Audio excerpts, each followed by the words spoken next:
nuestro conversatorio de hoy día. Muy buenas tardes a todos y a todas. Les damos la bienvenida a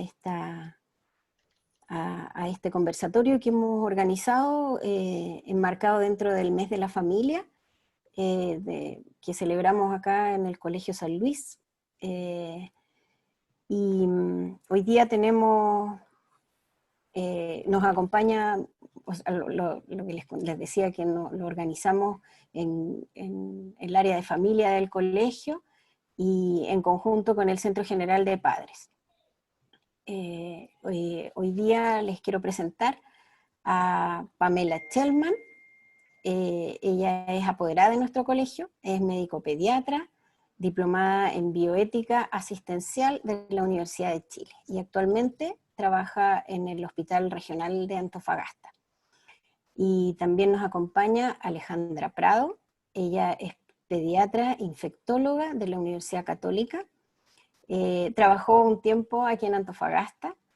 Después trabajó hartos años en el hospital, en el Sotero del Río, ¿cierto? Sí, en el Sotero del Río, y actualmente trabaja en la clínica Indisa. Alejandra Prado nos acompaña desde Santiago, así que le damos la bienvenida. Muchas gracias. Así que los dejo con nuestras relatoras. Adelante. Hola, yo voy a compartir pantalla. Espero que me resulte.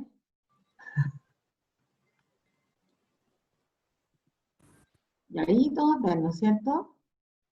Sí. Bien. Bueno, en primer lugar, muchas gracias al colegio por habernos invitado. Para mí es sobre todo una oportunidad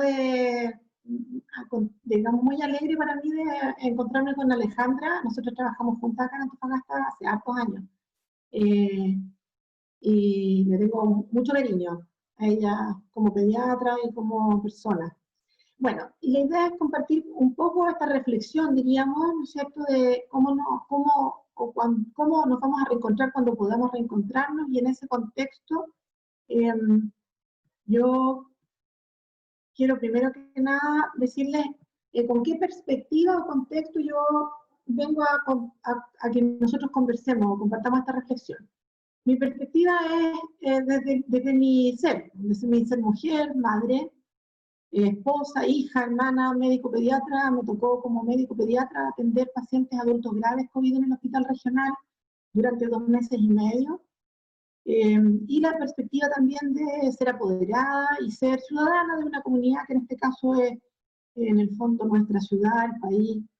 Y con todo eso, en el fondo, vengo a compartir esta reflexión con ustedes, y creo que es importante porque en realidad el contexto en el que uno puede revisar este tema, como todos los otros temas importantes, siempre marca o ayuda a comprender en el fondo las distintas perspectivas que todos tenemos ante una misma situación.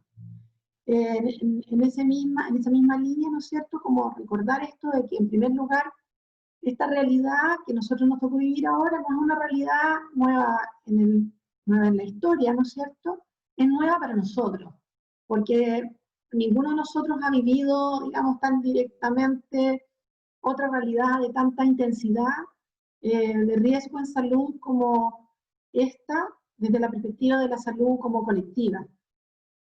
Pero hay que acordarse que en la historia esto ha pasado otras veces, particularmente se describen algunos eventos muy importantes, por ejemplo, la peste negra, en la que en realidad en Europa habrían bajado de ser 80 millones de habitantes en ese tiempo a ser 30 millones de personas, o sea, se murió la mitad de la población de Europa en ese momento.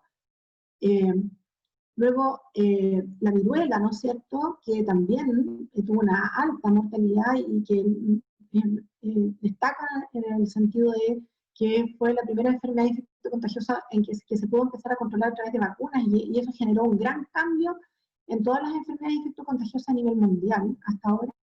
Luego, en el fondo, la gripe española, ya que partió en Estados Unidos, no en España, y en realidad lo que se sabe de la gripe española es porque esto ocurrió durante la Primera Guerra Mundial, ¿no es cierto? Y España, que no participó en la guerra, fue como el país que pudo más bien mandar o dar información suficiente al resto del mundo. Y lo comento esto así porque en realidad el tema de la información es muy importante, ya lo hemos visto nosotros ahora, eh, para las decisiones que se toman. Bueno, y otras dos grandes pandemias que ha habido asociadas a virus influenza en el siglo pasado, ¿no es cierto?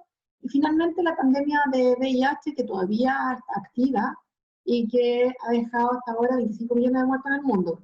Con la diferencia es que son como 50 o 60 años de enfermedad para estos millones de personas, ¿ya?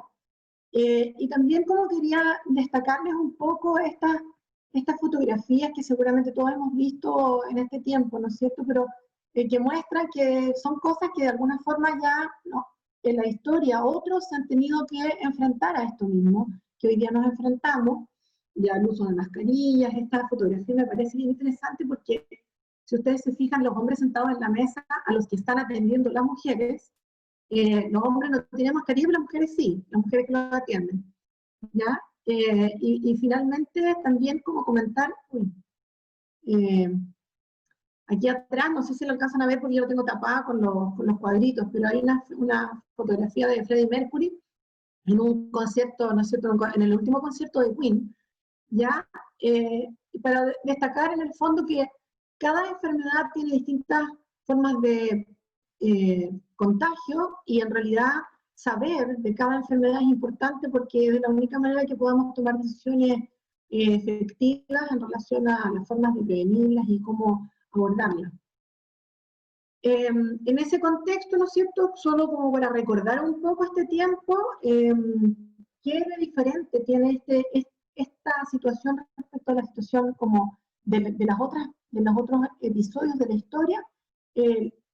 Una cuestión muy diferente es el acceso a información simultánea, a información en el fondo en vivo y en directo, a la que todos hemos tenido acceso esta vez. Eso no había pasado nunca antes en relación a emergencias sanitarias tipo pandemia en la historia.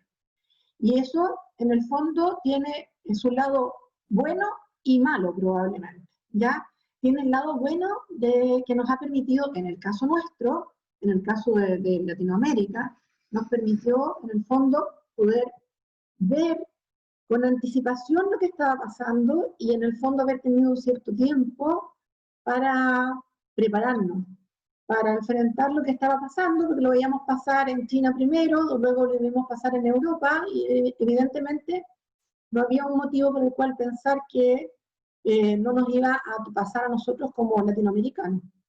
Por otro lado, tiene la otra cara de la moneda, que es que también el poder ver lo que estaba pasando significó una cierta anticipación un poco ansiosa probablemente para toda la gente, de como tener esta anticipación de lo que nos iba a tocar, ¿ya? De esta manera, por ejemplo, así estuvimos nosotros en enero, febrero, y ya a comienzos de marzo la OMS declara la pandemia, y nosotros en los primeros días de marzo, también mediados de marzo, ¿no es cierto?, tuvimos el primer caso en Chile, en Talca, y después ya lo que todos sabemos. Y también la información que nos ha llegado en forma permanente y muy activa, ¿no es cierto?, la hemos visto venir en relación a los mecanismos de diagnóstico, a cómo la ciencia busca tratar de hacer diagnósticos más rápidos, más efectivos, a cómo busca tratamientos y no encuentra, en el fondo, y actualmente a cómo busca avanzar en vacunas de una manera bastante más rápida, con mucha más presión que lo que nosotros desde el punto de vista, digamos, médico y científico sabemos que amerita, lo que implica en el fondo una fabricación de vacunas. ¿Ya? Entonces, todo esto nos pone en un cierto escenario en el cual, en el fondo, uno dice, aquí estamos en un escenario de decisión médica distinto de las decisiones habituales, ¿ya? Y en ese contexto, como rescatar o compartir con ustedes, ¿no es cierto?, que primero la información es una tremenda herramienta de decisión en este caso, Es muy importante que sea veraz, que sea completa y que sea transparente. Recordar que la medicina es una ciencia aplicada, no es una ciencia exacta, y entonces siempre la medicina funciona dentro de un cierto marco de conocimiento mayor o menor y de incertidumbre mayor o menor. A pesar de que podamos conocer muy bien una determinada enfermedad, siempre existe un cierto grado de incertidumbre en relación a cómo esa enfermedad va a comportarse en una persona determinada. Y entonces en medicina normalmente tomamos decisiones basadas en probabilidades. Y en este momento, para esta enfermedad, la incertidumbre es mucho mayor que lo normal en una condición de, digamos, de enfermedad, y por lo tanto también el manejo sobre probabilidades es más incierto en el fondo. Ahora, cuando tomamos decisiones en condiciones no pandémicas, desde la perspectiva de la forma de enfrentar la decisión entre el equipo de salud y el paciente, lo hacemos habitualmente basándonos en ciertos principios bioéticos, en los que justicia, no maleficencia y beneficencia son como pilares de soporte, y la autonomía de cada uno de nosotros como personas que está tomando una decisión sobre su propia salud es muy importante, y en el fondo ha tomado una mayor, digamos, preponderancia en los últimos 20 o 25 años en los países europeos, desde antes, en realidad como desde hace ya unos 40 o 50 años, bastante más preponderancia en la autonomía que los otros como principios habituales o en los que se basaba más fundamentalmente la medicina antes. Pero cuando entramos en una situación de emergencia, como podría ser, por ejemplo, una guerra o una catástrofe natural importante, un terremoto, un tsunami, o en este caso, una enfermedad infectocontagiosa sin control, o sea, una pandemia, estos principios con los que se toman las decisiones empiezan a cambiar y entramos en los principios de la ética de la salud pública, y dentro de eso, en el fondo, la solidaridad como un principio bien fundamental para tomar decisiones pensando en los objetivos colectivos. De esa manera, entonces, por ejemplo, la red de asistencia sanitaria nacional y regional, probablemente para la mayor parte de las personas, aquellos que no están en el área media, digamos, de la salud, ¿no es cierto?, a lo mejor no tienen tanta información, pero en realidad esta emergencia sanitaria nos implicó al área de salud reorganizarnos en forma realmente bien notable, en muy poco tiempo, con esta primera red integrada de salud, ¿no es cierto?, en que la autoridad sanitaria pública tomó el control de las instituciones tanto privadas como públicas, una segregación de la atención de los pacientes en pacientes con patología respiratoria y los que no tenían, y eso, por ejemplo, en Antofagasta implicó establecer consultorios que solo iban a atender como consultorios y como SAPU, personas que consultaban por patología respiratoria, y otros consultorios que iban a atender otras cosas, por ejemplo,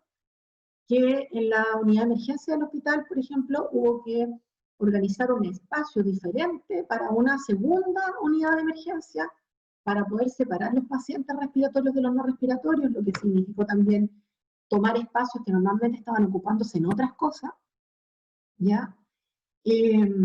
Por supuesto, la tremenda reconversión de camas hospitalarias que hubo a todo nivel, digamos, en el país, con un aumento de camas críticas muy grande. Nosotros, por ejemplo, en el hospital regional tenemos 27 camas críticas de adultos en condiciones normales, y para esta pandemia llegamos a tener, digamos, armadas y funcionando 101 camas críticas de adultos.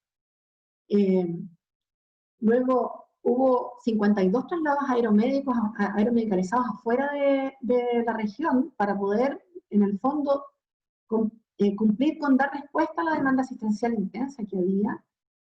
Y todo esto tuvo una implicancia muy grande en relación con el personal profesional y técnico, con personal que tuvo que hacer labores que le quedaban fuera de su ámbito de expertise habitual de su trabajo. Esto pasó en todo Chile, en todo el mundo en realidad, ¿no es cierto?, que implicó en el fondo o complejizar el área habitual de trabajo, gente que trabajaba en áreas ambulatorias, tener que ir a trabajar a las urgencias, o personas que trabajaban en áreas básicas de los hospitales, avanzar hacia las áreas de mediana complejidad o directamente de alta complejidad. Muchos de todos nosotros en el fondo, en muchos casos con una expertise muy limitada y con la presión de tener que responder a una necesidad que la comunidad tenía y que todos sabíamos que había que responder. Una contratación de personal nuevo bien intensa también, y en el caso particular de la situación de los pacientes, la organización de protocolos de atención que estaban organizados más que nada, enfocados no solo al manejo en sí del paciente, sino que a la protección de todos los pacientes, de los pacientes que eran COVID y de los que no eran COVID, y también a la protección del personal. Y para los pacientes en sí, esta pandemia implicó un tremendo cambio en relación a la suspensión de las visitas y por lo tanto también la situación crítica al fondo de tener un enfermo grave sin compañía familiar, por un lado para el enfermo y por otro lado para la familia que estaba afuera. Ahora, ¿cómo nos vimos con esto? En este minuto, bueno, todos conocemos estas cifras, ¿no es cierto?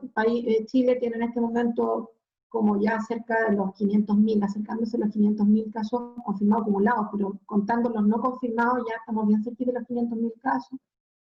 13.000 y tantos casos confirmados, ¿no es cierto?, de fallecidos, pero 18.000 contando los que son sospechosos no confirmados. Nuestra región está dentro de la con mayor tasa de infección, es decir, número de infectados por 100.000 habitantes. Esto es un tema, es una información un poco, digamos, liviana, en el sentido que el número de contagios y la tasa realmente depende mucho de cuántos test seamos capaces de hacer, y por lo tanto quizá es mucha más la gente realmente enferma que la que creemos que tenemos, ¿ya? Y el dato de los hospitalizados es un dato mejor, más duro en el fondo, porque demuestra con más certeza realmente qué tantos pacientes tenemos. Los que realmente están hospitalizados son los que se agravan. Y en este punto yo creo que hay que destacar dos cosas fundamentales para esta reflexión de hoy día. Una, que tal como muestra la literatura internacional, los niños, en este caso los menores de 17 años que están aquí, en realidad son un porcentaje realmente muy bajo, pero muy bajo, de los pacientes que llegan a necesitar hospitalización. ¿Ya? Eso es un primer dato, que es un dato que yo creo que es importante transmitirle a los papás respecto de la preocupación de los propios hijos en relación al retorno a la escuela, que no es toda la preocupación que hay que tener, pero que es importante. Y el otro dato importante, que también es bien llamativo y que es bien concordante con la literatura internacional, es que si bien es cierto, los contagios entre hombres y mujeres es más o menos 50 y 50, digamos, nos contagiamos igual, los pacientes de sexo masculino son claramente más graves que las mujeres. Y como ustedes ven, en toda edad hay más o menos un tercio más de hombres hospitalizados que de mujeres.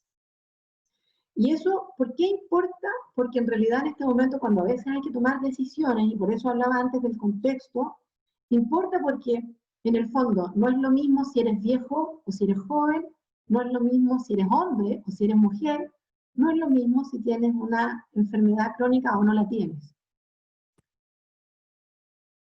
Eso en relación al COVID mismo, pero luego la pandemia nos ha puesto en el fondo en una realidad, particularmente ahora enfocándose un poco más hacia los niños, en una realidad en que los efectos indirectos del COVID han resultado ser bastante importantes, y para el caso de la población infanto-juvenil, cuando se pesa en el fondo el efecto de la enfermedad propiamente y el efecto indirecto de la enfermedad para la etapa de infancia y juventud, resulta ser que parece a nivel mundial que los efectos indirectos están teniendo una repercusión como incluso mayor que los efectos directos para esta edad, ¿ya? Y esto todos nosotros lo podemos ver con cierta facilidad. En el fondo hay dos grandes documentos, o sea, porque hay mucha literatura en relación a los efectos indirectos en salud, por ejemplo, y seguramente en educación también la hay mucha, ¿ya? Pero uno podría ir, por ejemplo, a mirar estos dos documentos, que uno es de salud, de la OMS, y otro es de educación, de la UNICEF y también la Organización de Naciones Unidas, ¿no es cierto? Uno de salud, y este otro de educación, ¿ya? Y en términos prácticos, para hacer como un resumen fácil de entender, ¿a qué nos llaman la atención? Uno, en que en relación con disminución de inmunizaciones y malnutrición infantil, especialmente en países pobres, África e India, el efecto indirecto del COVID que se proyecta para los próximos 6 meses a un año es que podría, en el fondo, haber 1 millón de muertes infantiles por efecto de la disminución de la vacunación, que es como a nivel mundial alrededor de un 20-25% en las inmunizaciones de los menores de 4 años. Y relacionado las inmunizaciones con la desnutrición en estos países, que son los países que tienen problemas en el fondo con la alimentación, es decir, con el insumo, con la llegada del insumo. Esta no es nuestra realidad, en realidad, en términos de la malnutrición. En Chile nuestro problema es la malnutrición por exceso, y la pandemia no nos ha ayudado para nada, porque la falta de ejercicio y el confinamiento ha hecho que en general los niños también sigan coman más, efectivamente. Pero sí, en Chile, por ejemplo, la disminución de las inmunizaciones ha sido efectivamente así como describen en general en este documento como más global. Ya, o sea, ha habido una baja en inmunizaciones. De hecho, a raíz de esto, hace pocos días atrás, ahora a comienzos de octubre, el 10 de octubre parece, partió una campaña de vacunación como de un reforzamiento de vacunas sarampión acá en Chile. Ya, bueno, pero otros efectos indirectos en salud, particularmente, ¿no es cierto? Retraso en detección temprana de problemas del desarrollo, asociados a que separaron todos los controles de niños sanos de los consultorios en un momento. ¿Y quién los paró? Nosotros mismos, digamos, desde el área de salud los paramos, ¿ya? Porque era lo que había que hacer en una primera etapa. Era lo que había que hacer. Retraso en el diagnóstico precoz de patologías graves, y eso se ha visto también en todo el mundo, ¿ya? O sea, consulta más tardía en el fondo, niños que resultan tener, por ejemplo, un cáncer, o consulta más tardía en el debut de diabetes juvenil, que son enfermedades graves que pueden complicarse bastante con un diagnóstico más retrasado, ¿ya? También interrupción en quimioterapias en cáncer y otras patologías crónicas importantes para los niños, detención de los progresos de rehabilitación infantil, porque en todo el mundo los programas de rehabilitación infantil también se detuvieron, porque en el fondo hubo que enfocar la atención de salud a la contención y respuesta a este aumento de enfermedades fundamentalmente respiratorias graves. Y también, aunque claro, a lo mejor tiene menos trascendencia pública, pero hubo una disminución de los trasplantes en todo el mundo a raíz de lo mismo. Eso es como en el área propiamente de salud. Yo destaqué aquí aquellas cosas que, siendo de salud, también tienen que ver con la educación, porque están relacionadas con el cierre de las escuelas. En el fondo, hubo un aumento de accidentes del hogar, particularmente quemadura, un aumento de la violencia intrafamiliar y de género, un aumento de la patología de salud mental. Tuvimos hace 2 semanas aquí un conversatorio con Lucho Barra sobre eso, ¿no es cierto? Y una disminución de acceso y calidad educacional y aumento de la desigualdad en la educación en Latinoamérica y el Caribe. En este momento ha habido más de 140 millones de niños sin escuela. Y esto, en el fondo, que estaba descrito desde la UNICEF, ¿no es cierto?, ha implicado impacto, en primer lugar, en la educación en sí, en segundo lugar, en la salud mental en relación con el confinamiento, y en tercer lugar, en todo lo que tiene que ver con la seguridad por los problemas económicos que la pandemia ha traído. Entonces, bueno, En el fondo estamos frente a un virus que nos puso en una encrucijada. Primero, en la encrucijada de tener que responder a esta explosión de enfermedad grave y de muerte, y al tomar esa decisión para poder dar esa respuesta, ¿no es cierto?, se producen otros quiebres de acciones en este caso de salud o de educación, ¿no es cierto?, que van teniendo efectos indirectos, y en este caso hoy día estamos hablando de los efectos indirectos en la población infantil y juvenil, pero efectos indirectos en todas las poblaciones. Entonces, el tema de reflexión sería de qué manera, en qué momento y cómo vamos a poder, ¿no es cierto?, cómo nos preparamos para poder llegar a como un equilibrio entre ser capaces de mantener la asistencia de la gente que necesite esa asistencia porque se enferma de esta enfermedad que en este momento todavía no hemos logrado controlar, ¿no es cierto?, y de contener o disminuir, paliar estos efectos indirectos, en este caso en la situación de los niños y jóvenes. Y eso amerita fundamentalmente una reflexión colaborativa, ¿no es cierto?, establecer ciertos protocolos, así como nosotros los establecimos desde dentro del hospital para poder, en el fondo, manejar a los enfermos. Bueno, protocolos en los trabajos, o protocolos, en este caso, en los colegios. Los protocolos tienen que considerar los traslados, es decir, la movilización, tiene que considerar los protocolos, cómo llega y cómo se va el niño, tiene que considerar los aforos, por supuesto, y considerar creativamente el uso de espacios al aire libre, mantener los sistemas mixtos de clases online y clases presenciales, considerar qué va a pasar con los baños, cómo vamos a organizar eso, y considerar realmente un momento que es un momento de alto riesgo, que en salud, por ejemplo, en los equipos de salud, donde se producía el mayor quiebre de la protección personal era en relación con la alimentación. ¿Ya? En el momento en que el personal de salud iba a comer, y ahí se producía un quiebre de los elementos de protección personal, y eso al principio, en todas partes del mundo y de Chile, generó en el fondo contagios del personal de salud. Y eso, por ejemplo, son cosas que tendríamos que realmente tener en cuenta en las escuelas, en los colegios, cuando haya que volver, ¿ya? Finalmente, entonces, tener en cuenta que como vacuna todavía no tenemos, ni sabemos cuándo vamos a tener realmente eficiente y segura, la vacuna seguimos siendo todos, en nuestra actitud, en cómo nos comprometemos, ¿ya?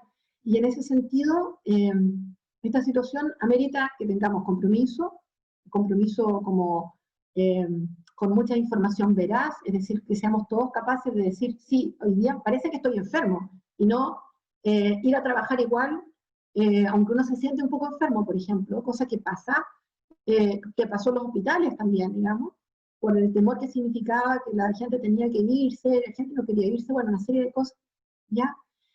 Un compromiso colaborativo, entendiendo que entre todos tenemos que sacar adelante esta tarea, creativo en el sentido de darnos cuenta de que vamos a tener que hacer las cosas de una manera diferente de como las estábamos haciendo, y particularmente solidario. Y solidario en el sentido bien profundo del significado de la palabra, no solidario porque somos buenos y nosotros ayudamos a los otros porque en realidad los otros necesitan nuestra ayuda, no, sino que solidario en el sentido de la cualidad de lo sólido, que tiene la implicancia, en este caso, respecto de que queremos conseguir un objetivo común, que ese objetivo común, cada uno de nosotros en forma individual no lo podría lograr, y que, en el fondo, el beneficio que perseguimos es el objetivo común, pero que el beneficio que cada uno de nosotros va a recibir probablemente no es exactamente el mismo. Y eso es, en el fondo, el significado de la solidaridad. Y eso requiere, en realidad, bastante compromiso generoso para entender que, a lo mejor, por ejemplo, a mí me toca ir hoy día a trabajar y hay otro que a lo mejor va a tener que seguir en su casa. Y hacerlo, digamos, poder estar abierto a ese tipo de decisiones, pensando que el objetivo común, en el fondo, es este objetivo colectivo, el objetivo, en este caso, del que estamos conversando ahora, el objetivo del colegio. Eso, yo le doy la pasada ahora a la Ale, que va a entrar de lleno al tema de la infección y los niños. Gracias.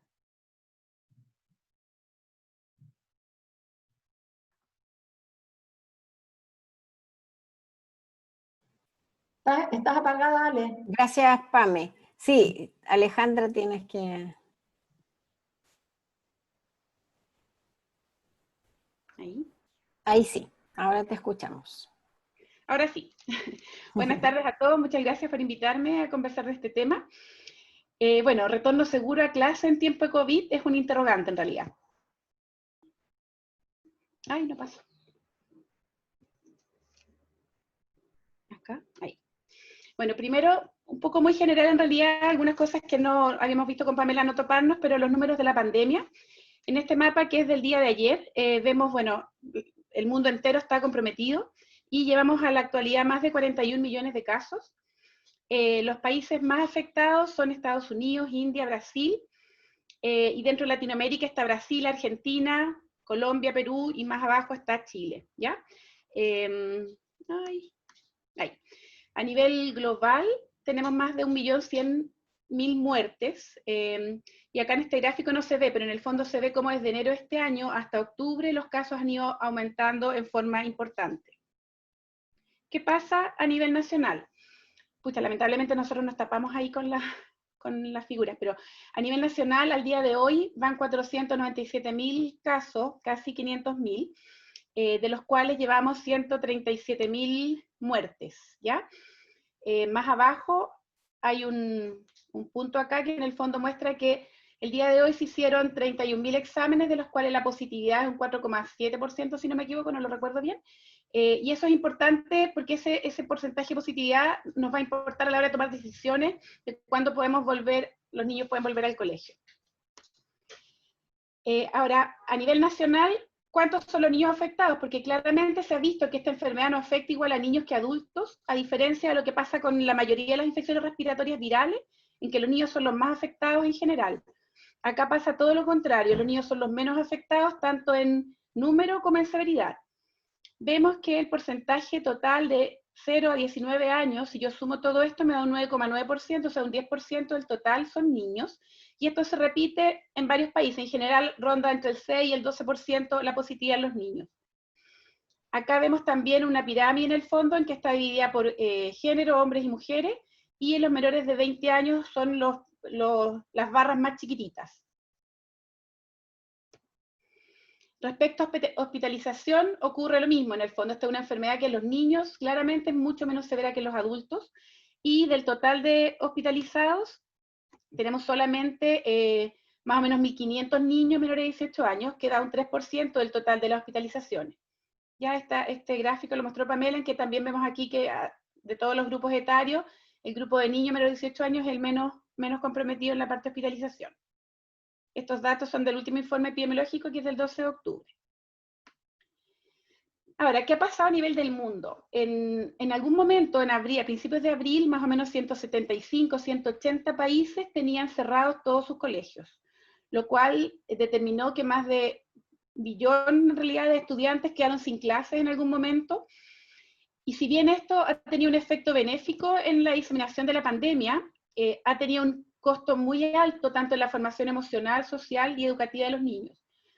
Y esto afecta más a los grupos más pobres, en el fondo, estrato económico más bajo, porque no solamente es la educación la que han perdido, sino que han perdido la capacidad, por ejemplo, de alimentarse en los colegios, que los colegios les aportan alimentación. El hecho de estar en sus casas los ha expuesto más a violencia intrafamiliar y abuso. Y también el hecho de tener que estar en sus casas hace que sus padres tampoco puedan ir a trabajar en forma normal por tener que cuidarlos. Así que la verdad es que son muchas las aristas que tiene el hecho que los niños no vayan al colegio. Ahora, la pregunta es, ¿qué tan transmisores son los niños? ¿Realmente está bien cerrar los colegios? ¿Cuánto tiempo tienen que estar cerrados?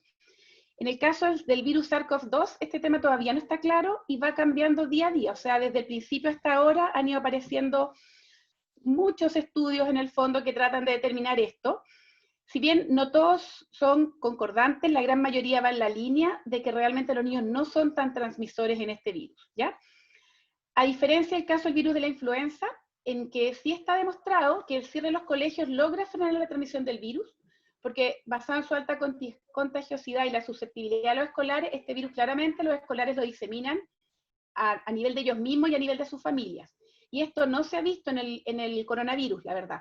Así que el cierre de los colegios está demostrado para algunos virus como influenza, pero para el SARS-CoV-2 no está demostrado todavía. Obviamente tiene un efecto benéfico el hecho de que haya menos movilidad en general, pero no está demostrado científicamente que haya sido tan bueno. Vamos a ver distintos estudios en que se ve cuál es el porcentaje de niños afectados. Este es un estudio de Islandia, en que se estudió al 6% de la población, lo cual es harto, tanto pacientes sanos como enfermos, y aquí se demostró que los niños menores de 10 años presentaron menores índices de positividad respecto a los mayores de 10 años y adultos, con un 6,7% de los menores de 10 años versus 13,7% de los mayores. Y por otro lado, en las personas asintomáticas, que se le hizo un screening poblacional, se encontró 0 niños positivos versus un 0,8% de la población general. Este es un estudio en Irlanda, en que en el fondo se tomaron varias medidas ante la pandemia, dentro de las cuales estuvo cerrar los colegios, como en muchos países, pero ellos analizaron qué pasó con los casos previos al cierre de los colegios, o sea, realmente si esas personas habían contagiado al resto de sus compañeros, al resto de sus pares o de sus profesores en los colegios, y en el fondo ellos identificaron 6 casos, 3 de niños y 3 de adultos, personas que trabajaban en colegio, y se estudió a una serie de contactos, tanto de los niños, contactos escolares, como contactos otros, que serían sus familiares, lo mismo con los adultos, y se vio que en realidad no habían transmitido el virus a otras personas, ni de sus niveles escolares, ni de sus familias. Este es un estudio pequeño, la evidencia es súper limitada, sin embargo, es lo mismo que se ha repetido en distintos estudios de distintas formas que han hecho en otros países. Por lo tanto, acá se plantea que se debería reabrir los colegios con ciertas medidas necesarias que vamos a revisar más adelante. Este es otro estudio que es en un pueblo pequeñito en Italia que se llama Bo, que luego que se murió la primera persona durante la pandemia en el pueblo, se cerró el pueblo por 14 días, nadie podía entrar ni salir, y ellos hicieron 2 estudios, en que tamizaron al 85% de la población, o sea, casi todo el pueblo, en un primer momento, apenas se cerró el pueblo, y a los 14 días se volvió a hacer un screening al 72% de la población de ese pueblo. En ambos estudios, que los vemos acá, este es el primer estudio y acá está el segundo estudio, de 0 a 10 años hubo 0 niños positivos, ¿ya? A pesar de que 13 de los niños que se les hizo test vivían con familiares infectados. Voy a cerrar la ventana porque parece que... Entonces había 0 niños positivos a pesar de tener los niños vivir con familiares que estaban infectados, y eso versus un 2,6% de la población general que salió positiva. Esto no significa que los niños no se infectan, pero sí podemos ver, como en otros estudios, que los niños son menos susceptibles a este virus. En distintos países se ha escrito lo mismo. Acá hay un estudio de Australia en que examinaron la diseminación de 18 casos confirmados, 9 estudiantes y 9 staff de profesores o trabajadores del colegio, de 15 colegios. Y en estas 18 personas que se estudió a 863 contactos, no hubo evidencia de que los niños infectaran a los profesores, y solo se determinaron 2 potenciales casos, que no está seguro que ellos hayan transmitido, pero podrían haber sido transmisores, dentro del colegio, ¿ya? En los Países Bajos también hay en Holanda, distintos estudios sugieren que la diseminación es principalmente entre adultos, o del adulto de la familia a los niños, y no al revés. O sea, cuando hay un niño enfermo en general ha sido un adulto el que lo contagió y no un compañero, por ejemplo, del colegio. Esta es una revisión sistemática en que se revisan muchos estudios para ver si el cierre de los colegios ha tenido realmente un rol en la pandemia. Se revisó acá 3 bases de datos electrónicas, cuál fue la efectividad del cierre de los colegios en el control de la pandemia, y se analizó 16 de 616 artículos encontrados. Y se determina que no hay datos de la contribución relativa al cierre de los colegios en el control de la transmisión, y algunos países como China, Hong Kong y Singapur sugieren que el cierre de colegios no contribuyó al control de la pandemia. Se han hecho algunos estudios matemáticos en realidad, en que se ha visto que el cierre de los colegios podría haber incidido en un 2 a 4% de las muertes totales, pero los efectos que arrastró esto, el cierre de los colegios, son inmensamente superiores a eso. Este otro estudio es en Alemania, en un estado en el sur de Alemania que se llama Baden-Württemberg, en que ellos analizaron los datos positivos luego que reabrieron los colegios. Acá se cerraron todos los colegios más o menos el 20 de marzo, y se reabrieron más o menos 2 meses después, como el 19 de mayo. Y acá entonces se hizo un estudio entre el 25 de mayo y el 5 de agosto, que fue una semana después de la apertura de los colegios y una semana después que salieron a vacaciones de verano. Y se analizó todos los casos positivos que hubo en este estado. Es un estado de 10 millones de personas, es un estado grande. Y en total hubo 557 casos de niños entre 0 y 19 años, que es un 18% del total de casos, que eran como 3.100. Y de estos, a 137 le estudiaron todos los contactos, que fueron más o menos 2.300 contactos, perdón, que esto se me mueve solo, y solo se logró demostrar 11 casos secundarios. Como vemos acá, la apertura de los colegios, ustedes no alcanzan a ver, pero los números se mantienen todos bajos hasta el final del estudio, o sea, no se ve que haya habido rebrotes por el hecho de haber abierto los colegios en este estado. Por lo tanto, este estudio sugiere que la transmisión de niño a niño en jardines y colegios es poco frecuente, o sea, existe, pero es poco frecuente, y no es la primera causa de infección por el virus en niños. Este es un estudio en Noruega, que en realidad muestra acá los números de qué ocurrió cuando se cerraron los colegios, la pandemia aumentó y luego apertura de los colegios y los casos en general siempre se mantuvieron bajos. Acá en Noruega cerró los colegios el día 13 de marzo y antes de reabrirlos hizo una valoración de riesgo de los alumnos y se estableció qué niños podían ir a clases y cuáles no. Por ejemplo, niños que tienen enfermedades crónicas se prefirió que siguieran con clases online versus la mayoría de los niños que sí se estableció que podían ir a los colegios. Ellos analizaron una serie de guías de control y de prevención de la infección de distintas entidades mundiales como la OMS, la UNICEF, el CDC y distintas organizaciones europeas también, para ellos definir sus propios patrones de cómo se podía ir al colegio y cuáles eran las medidas que iban a tomar. Y plantean como un punto muy importante el retorno a clases. Ellos plantean que la educación es uno de los más fuertes predictores de salud y de prosperidad de una nación, que el impacto del cierre de los colegios no ha sido medido, y que el desarrollo escolar es crucial para el bienestar físico, social y psicológico de los niños, ¿ya? Y bueno, en el estudio lo principal es ver las guías que ellos plantean, pero en este gráfico lo que vemos es que con la apertura de los colegios no ha habido rebrotes hasta la fecha que fue en agosto. Ahora, como contraparte, porque no todo apunta a lo mismo, hay algunos estudios que indican un poco lo contrario, pero son los menos. Esto es qué pasó en Israel con la reapertura de los colegios, en que salían las noticias que hubo un rebrote enorme por los colegios y que entonces eso no había que hacerlo. Bueno, pero hay que analizar los trabajos completos antes de poder opinar. Acá en Israel el 13 de marzo se cerraron los colegios y el 3 de mayo comenzó una reapertura parcial y el 17 de mayo una reapertura total, ¿ya?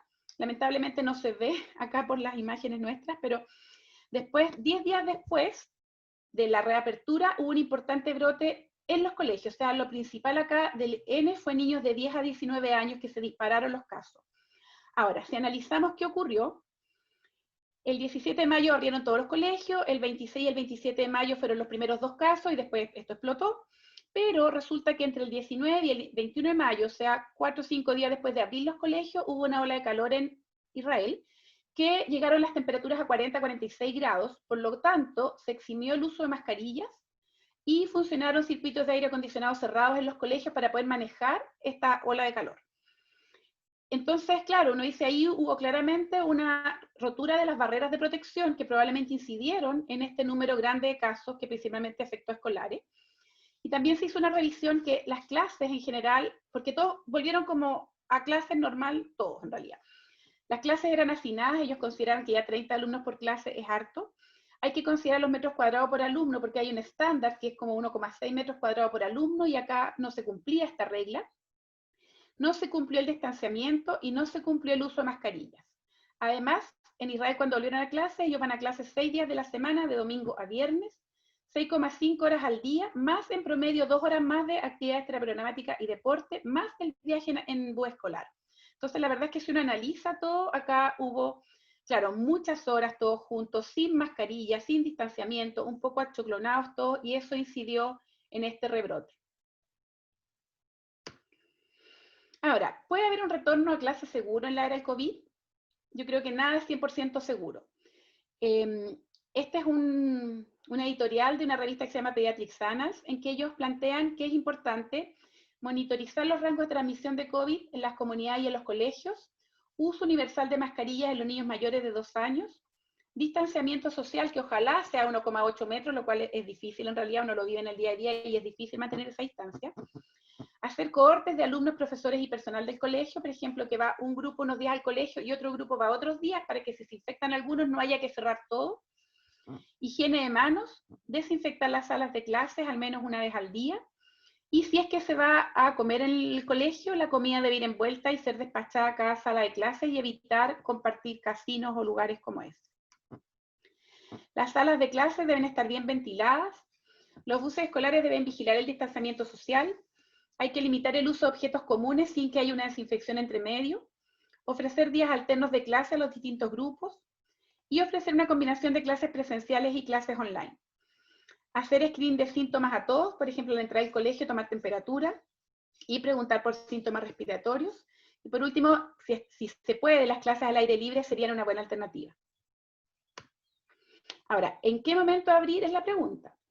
Esta es una tabla de indicadores del CDC, que es el Centro de Enfermedades Infecciosas de Estados Unidos, en que categorizan muy bajo riesgo de transmisión, riesgo bajo, riesgo moderado, riesgo alto y riesgo muy alto. Y esto depende de 3 factores principalmente. Primero, el número de nuevos casos por 100.000 personas dentro de los últimos 14 días, en que el ideal es que sea menos de 5, pero sería aceptable que sea entre 5 y 20. El porcentaje de test positivo en los últimos 14 días, que el ideal es menor a 3, pero un bajo riesgo también sería entre 3 y 5, y por eso les comentaba que hoy día estamos en un 4,7% positividad a nivel nacional. Esto claramente hay que separarlo por comunas y por regiones a la hora de decidir la entrada al colegio.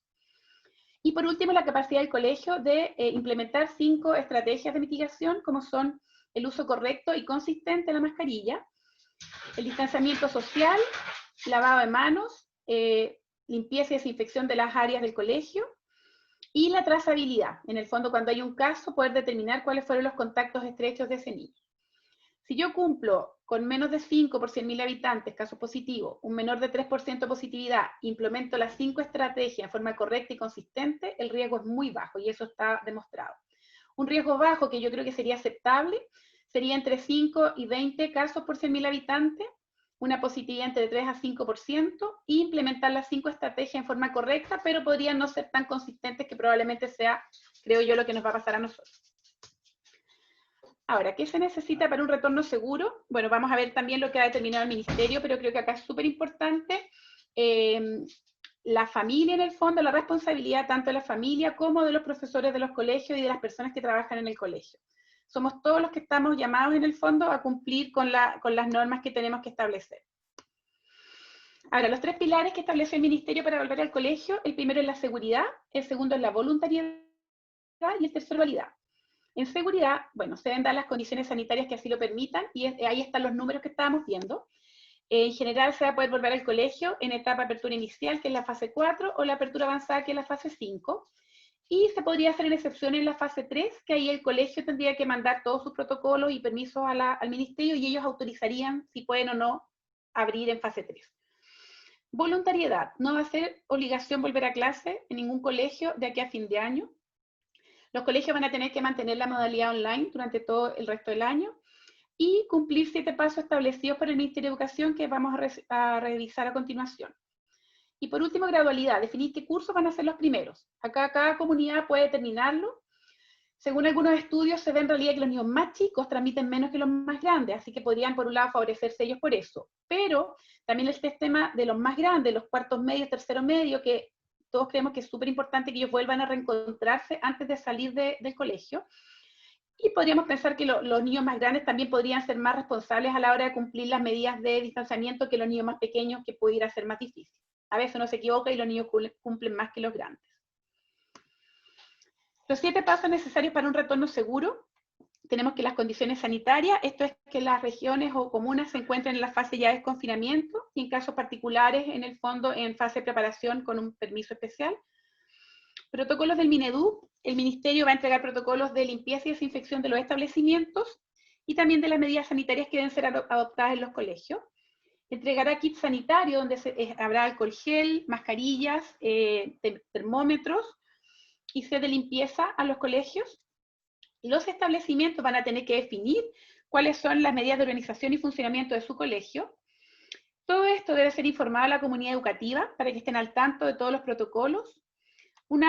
El paso 6 es una fase de inducción para los profesores y staff del colegio, sepan bien cómo hacerlo. Y por último se oficializa el plan, que todo esto se debe mandar a las seremías de educación y ellos dan el pase para que el colegio pueda funcionar o no. Lo más importante en el día a día que tenemos que saber: el uso de mascarilla es imprescindible, el distanciamiento social, ojalá las salas puedan estar ventiladas y los escritorios en forma individual, no juntos como habitualmente están. La higiene, tiene que haber disponibilidad de alcohol y de poder lavarse las manos. Y por último, niños o personal con síntomas, aunque sea mínimo, deben quedarse en su casa para ayudar al resto. Esto es complejo en esta época que estamos nosotros primavera por los temas de las alergias. Al final cualquier síntoma puede ser, pero bueno, hay que asumir lo que es así y quedarse en la casa nomás hasta descartar que uno tenga la enfermedad, porque eso va a proteger al resto de la comunidad. En resumen, no todo está 100% claro respecto a la seguridad del regreso a clases. Todo parece apuntar a que los niños no son grandes transmisores como se podía creer. Lo más importante son las medidas de protección y distanciamiento. Cada familia va a ser responsable a la hora de decidir mandar a sus niños al colegio. Se debe considerar la apertura de los colegios en las zonas que lo permitan desde el punto de vista epidemiológico. Y por último, ninguna medida es ideal, pero pareciera ser que mantener los colegios cerrados tiene más desventajas que ventajas. Y ahí, bueno, vamos a tener que acostumbrarnos a este nuevo escenario, en que hay un control a la entrada de los niños, en que haya distanciamiento social en las salas de clase y lo mismo en los recreos. Eso.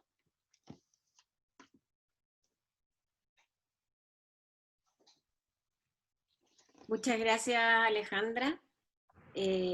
Bueno, y Pamela. Ahora vamos a dejar un ratito los micrófonos abiertos o el que quiera para hacerles preguntas. Así es que está el espacio ahí para que quien quiera consulte.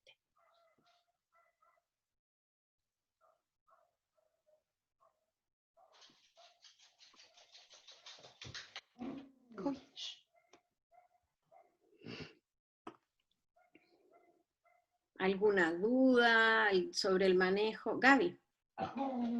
Me gustaría saber, porque ya esto es como respecto de que los niños tuvieran que volver a clases, así como ya a sala, a aula, a actividades más bien académicas, pero ¿qué recomiendan o cómo ven si los niños tuvieran que retomar actividad física, deporte, no sé, cosas que también pasan en los colegios, digamos, que también son como relevantes? En nuestro colegio incluso nosotros pastoralmente tenemos actividades al aire libre como campamentos y cosas de ese tipo, que también como que requerirían protocolo. ¿Es aconsejable, no es aconsejable? ¿En qué fase? ¿Cuándo? ¿No? No sé. Bueno, por lo que yo sé, la verdad es que los deportes todavía no están autorizados en los colegios. Pueden hacer algunas actividades físicas, pero claro, separados en el fondo, hacer actividades como flexiones, cosas así, pero no jugar en conjunto. Eso no se va a poder hacer todavía.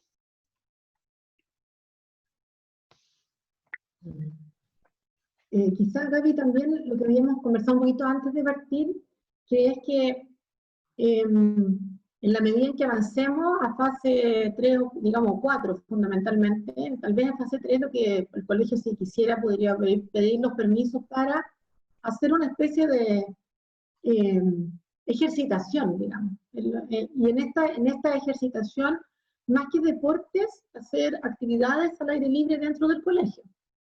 Como una forma de ir, que los niños se vayan habituando en el fondo a lo que significa mantener la medida de protección personal, porque hay que pensar que los niños en general llevan 6 meses objetivamente confinados. O sea, los más confinados que han estado de verdad son los niños y los adultos mayores muy mayores.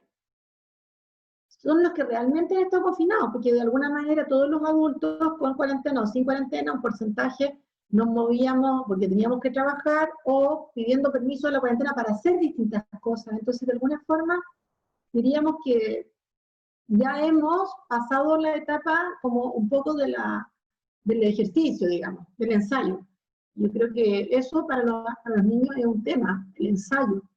Entonces, a lo mejor eso es lo que hay que partir haciendo primero, un ensayo en actividades al aire libre, que no sean deportivas de contacto, porque eso es lo que no se puede hacer. Y yo creo que el tema de la alimentación también es importante. Yo les decía antes que en el hospital, por ejemplo, los momentos en que realmente se quebraron las medidas de protección personal y donde se produjeron los contagios del personal, realmente no fue en la atención de los pacientes, sino fue en los momentos, en los horarios de comer, por ejemplo, en los turnos. La gente tenía que comer en los turnos y comía en los lugares, porque, bueno, tú podías ir al casino, pero el casino era como un turno eterno, porque si antes estaba un grupo muy grande dentro del casino, ahora no podían estar todos. Entonces, la mayoría, en el fondo, comía en sus propios lugares de trabajo, pero a veces ahí en la comida, comían 2, 3, 4, y ahí al sacar la mascarilla, perdían la protección. Lo otro es que, perdón, no decía que junto con los deportes, otras actividades que no se va a poder hacer, por ejemplo, es las clases en música, cantar o tocar instrumentos de viento, por ejemplo, porque eso también genera muchos aerosoles, entonces esas actividades, por ejemplo, también van a estar restringidas por lo menos en un principio.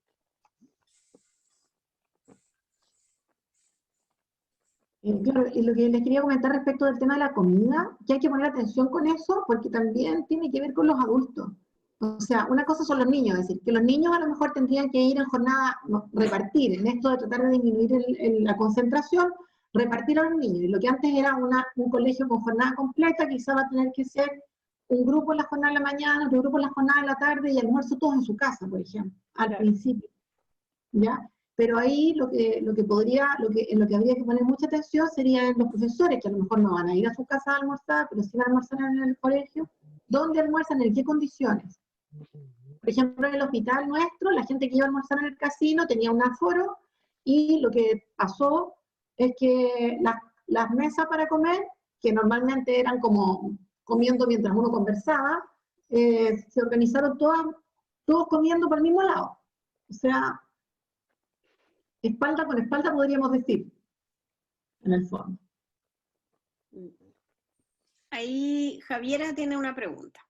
Sí, una pregunta un poco como con el tema de las actividades deportivas. El hecho también, o sea, no es solo por el tema del contacto, ¿cierto? Sino que también tiene que ver el tema de que al gritar, en el fondo la mascarilla tampoco aguanta mucho, me imagino. Claro. Que en el fondo no es lo mismo usar una mascarilla en un niño tranquilo, bueno, o en un adulto tranquilo, que en personas que estemos en el fondo gritando. Finalmente igual me imagino que la partícula saldrá con un poco más de fuerza y finalmente la mascarilla no servirá, ¿cierto? No, y además que es difícil hacer, o sea, deporte con mascarilla. O sea, finalmente igual produce síntomas de malestar porque uno concentra el dióxido de carbono en la mascarilla y eso genera mareo, dolor de cabeza, etc. Hay mascarillas especiales para deporte, pero no, son más o menos restringidas, o sea, poca gente las tiene. Y junto con lo que tú dices también, uno grita, en el fondo se topa, y eso también disemina, aunque estemos en espacios más abiertos, igual disemina el virus. Paula. Hola, buenas noches. ¿Me escuchan bien? Sí. ¿Sí? Ya. Bueno, para Alejandra o Pamela, cualquiera de las dos que me pueda contestar, yo soy profesora del colegio y he estado todo el año trabajando desde mi casa, ¿cierto? Entonces no he tenido la necesidad de tener que usar la mascarilla por un tiempo prolongado, más que quizás para ir al supermercado o ir a la farmacia, cosas como muy, muy simples, rápidas y mínimas. ¿Cuál sería la recomendación de cuando volvamos a clases, ya estar, no sé, desde las 8 hasta las 5 de la tarde en el colegio? ¿Cuál es la frecuencia de irnos cambiando la mascarilla? ¿Cuáles son las mejores mascarillas para usar, por ejemplo? Porque yo tengo la típica como que le compré un emprendedor, pero la ocupo solamente en momentos muy cortos, no todo el día como la gente del área de la salud o la gente que ha estado trabajando fuera de sus casas.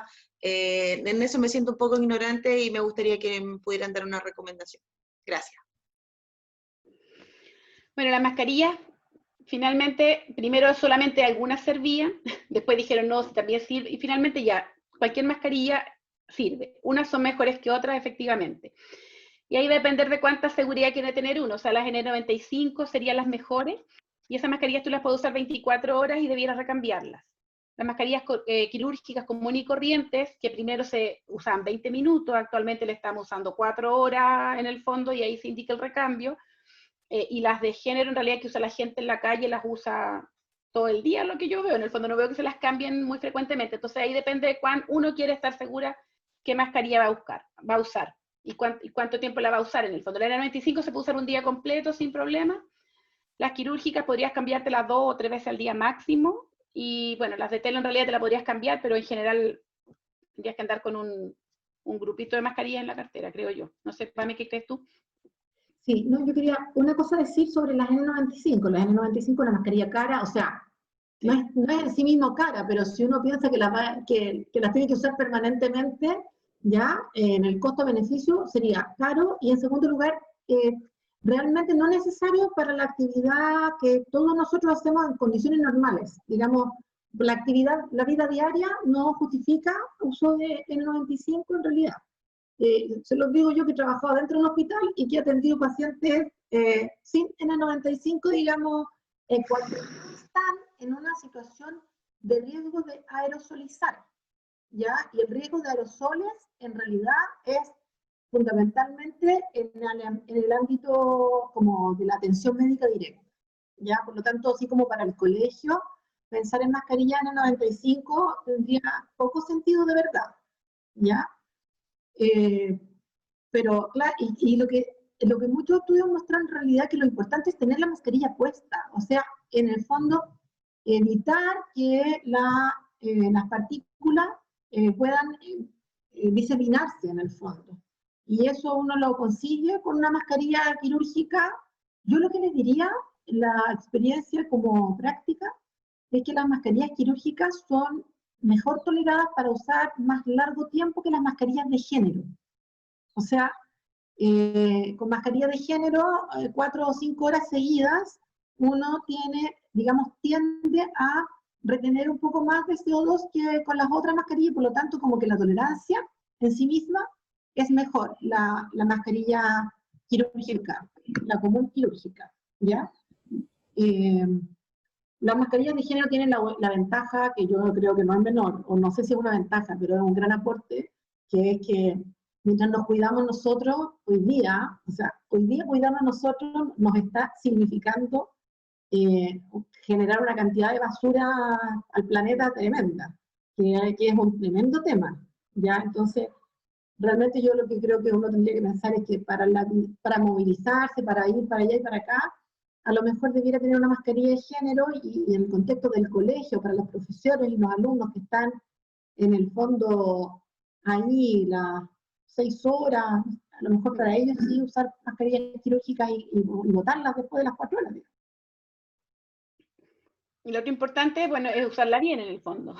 O sea, que cubra la nariz y la boca, y que quede bien ajustada, no que quede suelta, y no usarla a la mitad, porque en realidad eso no tiene ni un sentido. O sea, es como no usarla al final. ¿Alguna otra pregunta? Bueno, mientras alguien, yo les iba a preguntar. Disculpe. Dale, no, espera, cortito con respecto a lo de las mascarillas y a los niños más chicos. Porque yo me imagino que a los niños más chicos, cuando ya tengamos que comenzar a ir al colegio, ellos van a usar la mascarilla comprada o que les hizo la mamá, de género, suavecita, cosa de que no les moleste. Pero el tema de mantener a los niños con la mascarilla, porque en la sala van a estar las profesoras, pero el tema en el recreo también tienen que seguir usándola y tienen que mantener la distancia. Entonces, como en eso, ¿cómo ir educándolos desde ahora? No sé, ahí como que tengo la duda yo no tengo niños chicos, pero me inquieta el tema como del uso de la mascarilla con los chicos en el colegio, en los recreos, no sé. No sé, yo creo que poco a poco los niños se van acostumbrando. Yo hago, o sea, siempre he trabajado desde que partió la pandemia, yo hago consulta de pediatra general y trabajo como infectóloga en la clínica. Y los niños, salvo las guaguas, o sea, y hasta guaguas llegan con mascarilla, yo no sé cómo las toleran bien, porque las toleran bien, no hacen nada para quitársela en realidad. Pero los niños más chicos, de 2 años para arriba, la verdad es que yo diría que la mayoría, bueno, es un rato corto el que yo los veo, pero no los veo desesperados, tratando de sacársela, pidiendo a la mamá que se la saque, no. Aguantan, yo les pido que se la saquen, momento de examinarles, que tengo que verlo, después se la ponen y se van tan tranquilos. O sea, creo que ellos, por lo menos lo que yo he visto, se están acostumbrando al uso de la mascarilla, ¿no? Y creo también que los niños chicos de repente puede que obedezcan más que los grandes, no sé. Les cuesta, pero yo creo que finalmente las profesoras logran, sobre todo si era ese grupo más chicos que se supone que sí va a hacer, logran mantener esas medidas. Sí. Sí, yo creo que a los adolescentes va a ser más complicado mantenerlos, claro, con mascarilla en el colegio, en los recreos, con los compañeros. Y más separados, claro. Sí. Yo creo que los niños pequeños, perdón, yo creo que los niños pequeños son un desafío educativo, en el fondo, en este momento, para el uso de la mascarilla y sobre todo, yo creo también para el distanciamiento físico. Yo creo que los más chicos, a mí me parece que es más difícil conseguir el distanciamiento físico a conseguir el uso de la mascarilla. En la medida en que sea una mascarilla que a ellos les acomode, que esa es otra cosa bien importante, que sea como de un tamaño adecuado para que les acomode bien, que no se les esté como cayendo a cada rato la nariz, porque ahí es donde empiezan los problemas. Pero si la mascarilla les acomoda, yo creo que es probable que la puedan usar bien. Pienso que va a ser más desafiante el conseguir que en el recreo no se acerquen entre ellos. Yo creo que eso va a ser más... Sí. Yo creo que ahí las profesoras, las educadoras, tienen un rol de creatividad increíble. Yo vi el otro día un colegio que abrió, no me acuerdo en qué comuna, y que tenía, bueno, algunas clases afuera, pero le habían dado a todos los niños un hula hula. Y el hula hula en el fondo establecía la distancia que tenían que mantener unos con otros, porque claro, queda como un metro para allá y el otro niño con otro hula hula, entonces, como para que se vayan haciendo la idea del espacio que tienen que mantener. Encontré que era una muy buena idea creativa en el fondo. Y bueno, se sentaban con el hula hula alrededor, entonces tenían que mantener la distancia porque había que mantener los hula hula separados. Así que yo creo que ahí es cosa de creatividad, ir viendo formas y actividades, y claro, tampoco yendo tanto rato al colegio, no sé, unas 4 horas será razonable, para que también las tías puedan manejarlo, porque si van 6, 8 horas es más difícil de lograr controlar a niños pequeños. Sí, el de los hula hula. Sí, es que Gloria quería hacer una pregunta, dale. Una cosa corta, los hula hula, hay otro país, no me acuerdo si puede ser un país oriental, que hicieron unos sombreritos, diríamos, como unos gorritos, como con imagínense como los fideos de la piscina, ¿ya? Puestos aquí como como una hélice, ¿ah? O sea, todas medidas como para tratar de que los niños se mantengan un poco separados. Probablemente 1,8 metros sea difícil, pero por lo menos 1 metro yo creo que podría ser manejable. Yo tenía varias cosas, pero estoy como súper de acuerdo con esto de que la pandemia emocional, socioemocional, ha sido como devastadora, y creo que los niños la han pasado mal, han pagado caro esta cuestión de estar guardados. Entonces creo que yo por lo menos soy de la postura de que hay que hacer los esfuerzos por cuidarlos, pero también volver a darles este espacio de encuentro, porque el costo que han tenido es bastante alto desde mi punto de vista. Sí. Ahora tengo algunas preguntas respecto, por ejemplo, al tema, porque ustedes mencionan que aparentemente por los estudios que hay no hay una correlación entre la infectosidad, no sé, de los niños respecto a los demás, pero si yo en mi casa un niño pequeño vive con sus abuelitos, ¿sería dentro de los niños como adecuado o pertinente que vuelva a clase, o sería él como considerado como un niño con como habíamos hablado, de enfermedad de base que podría ser de riesgo, por ejemplo? Esa es una pregunta. Y la otra pregunta en el mismo término es en relación a los profesores, porque también un profesor puede ser joven o mayor, pero puede también tener alguna condición de salud que pudiera hacerlo vulnerable, ¿no es cierto?, a una posible infección. Entonces, la pregunta es cuáles serían los criterios como para discriminar a esas personas. El niño que vive con sus abuelitos, que sean personas, ¿no es cierto?, mayores de edad, de 60 años, no sé, a pesar de que ahí viendo la estadística como que de los 50 para arriba ya como que hay más riesgo, pero eso y los profesores, cómo también cuidar a nuestros profes, qué sugieren o cómo lo ven ustedes eso. Bueno, en general algunas guías sugieren que los profesores mayores de, bueno, en algunos grupos de 65, de 60 años se les exima de hacer clases presenciales, que se favorezca para ellos las clases online. Yo creo que eso también depende del colegio, de la empatía del colegio con su personal, porque en el fondo claramente está en mayor riesgo esa persona tener que ir a trabajar, es un estrés enorme pensar que se puede enfermar y pensar que se puede morir, porque no es solamente enfermarse. Así que yo creo que ahí los colegios tienen que poner de su parte en el sentido de favorecer a las personas que por las medidas que están establecidas objetivamente no pueden hacer clases. Y la gente que tiene un familiar, puede ser el papá, el abuelito o un hermano que tenga alguna enfermedad crónica, y es un tema más difícil la decisión de mandarlos, porque en el fondo probablemente el niño tiene bajo riesgo de enfermarse. Ahora, si se enferma el niño, probablemente le va a dar suave, pero el problema es que lo transmita a las personas que viven con él. Entonces ahí también probablemente uno tendría que ver forma de extremar las medidas con ese niño cuando llega, bañarlo entero, no sé, lo que se ha hecho mucho con el personal de salud, o asumir que no, que se quede en la casa por seguridad. El problema de eso es que falta tanto tiempo, creo yo, para que haya un control de esta enfermedad, porque en el fondo que haya vacuna, primero decían no, pero el primer trimestre del 2021, ya estamos en el segundo, tercer trimestre del 2021 en realidad, y todavía no hay luces de que vaya a haber una vacuna tan pronto. Entonces, yo creo que ahí, en el caso a caso individual, cada familia tiene que evaluar su decisión.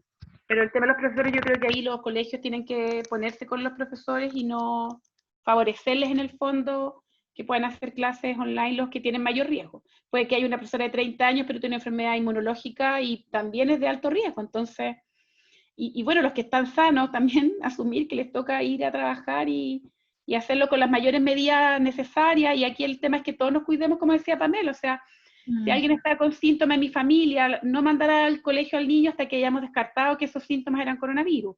Una vez que ya los descarto, lo podré mandar de vuelta, pero en el fondo ahí depende de que todos colaboremos.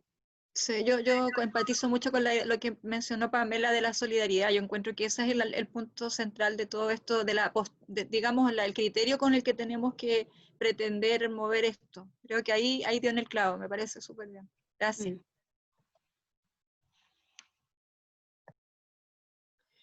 Sí, yo voy a hacer un comentario nomás cortito en eso, que en realidad esta situación nos pone en el escenario de tener que decidir en el caso a caso con mucha solidaridad.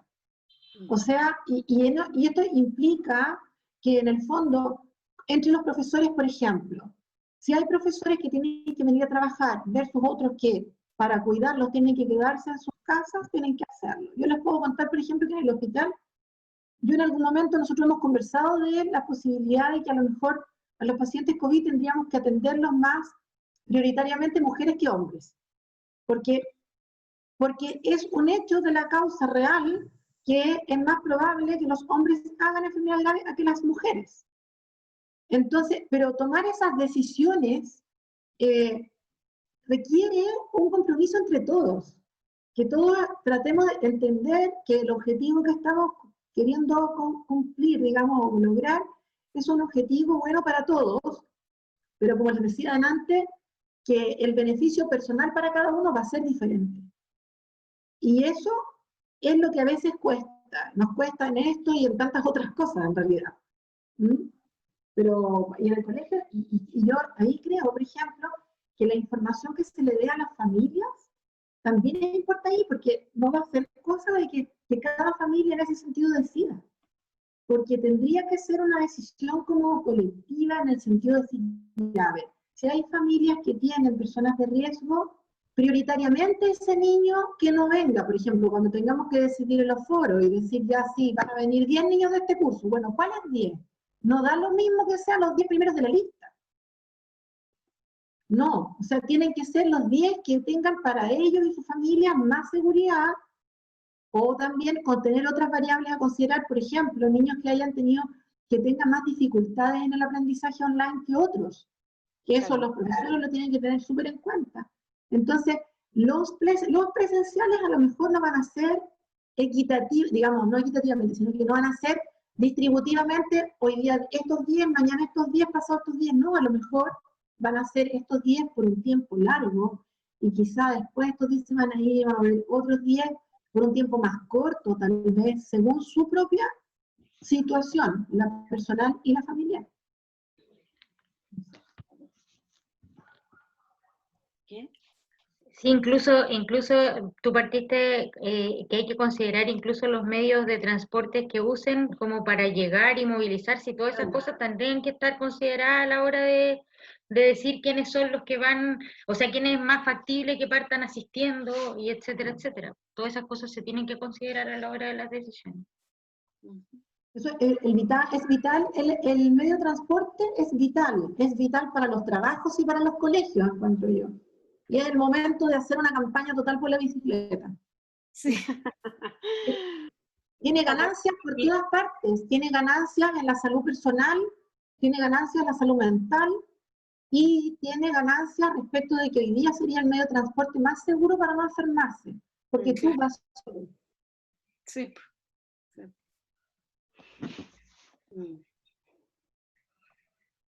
Sí. Bueno, ¿alguna otra consulta, inquietud?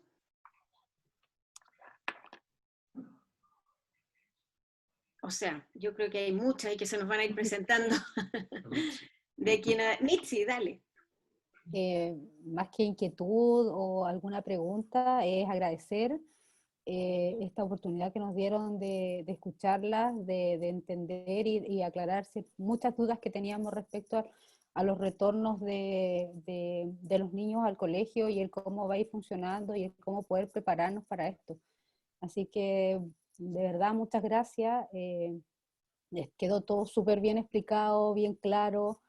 Y ojalá podamos replicar todo esto para que todos los demás puedan también tener esta oportunidad de haber escuchado esta charla. Y así que muchas gracias, Pamela, y muchas gracias, Alejandra. De nada. Sí, yo creo que a mí me quedó la frase de que la vacuna somos todos, ¿era? Sí. Sí. Sí, o sea, yo creo que eso es fundamental, y el tema de la comunidad en esto cobra más importancia, pues, el de cuidarnos, así que, y ser solidarios, y eso va a ser más importante cuando tengamos que retornar al colegio. Así que muchas gracias, Alejandra, muchas gracias, Pame, un gusto haberles escuchado de verdad, así que, y muchas gracias a todos los o sea, que se unieron y que estuvimos aquí escuchando. Gracias a ustedes. Muchas Chao. gracias. Chao. Chao, Gracias, chao. chao. Gracias. Chao.